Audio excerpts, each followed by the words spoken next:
Hey, what's going on? It's your boy Coach, and this is kind of my final day of this cut. I don't know how this audio is going to come out, but I can always do a voiceover if it's not that great. It's a little breezy. I'm also testing this new camera out, so yeah, just want to get a little bit of footage on it and get some practice with it before I start my next venture, which is some food challenge stuff and just changing my diet up a little bit to accommodate that and just, like I said, change it up. I've been doing this for a while, and I found that if you get a consistent routine, it's great, but as years go on, it's really difficult to do things for years on end. And it's nice, maybe fluctuate in terms of calories, or maybe it's you're changing up, how you do carbs, or balance the macros out differently, whatever, or the types of foods. But yeah, so that's all I'm going to be doing the next 12 weeks and documenting that. So anyway, like I said, 24 hours out. It's from final pictures. It's not my best physique or best transformation by any means. I wanted to run this week pretty aggressive, but I didn't. And actually, I learned something else in the process. Is because I didn't suffer as much this week. I kept my calories a little bit higher.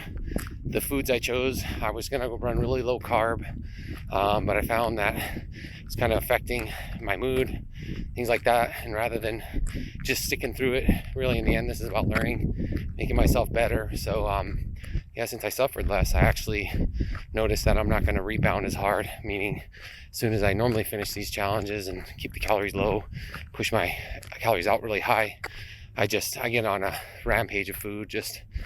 I got a hunger that just doesn't quit. So, and that usually goes for a week or two.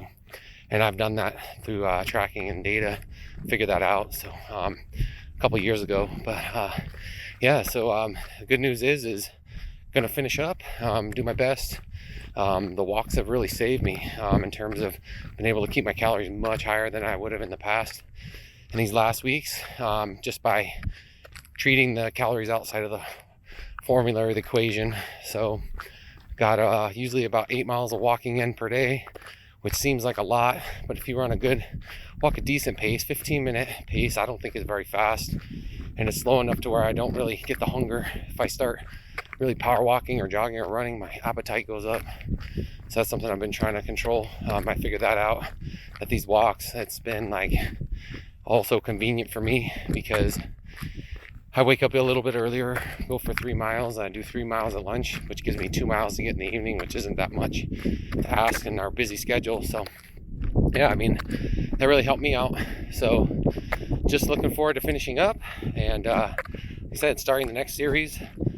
This was kind of a compact 6 weeks. I'm going to try and make some videos with some of the data I collected and share how it worked out for me when this is all done. So just going to finish up today. A couple more meals. I actually do have a interesting thing I do for tonight, and I'll have some pictures of what I look like in the morning, just showing the difference. And it's like I said, I've done pictures, and maybe I can include those in here of previous challenges, that 1 or 2 days when you're really dehydrating, how much of a difference that can make in terms of the abdominals.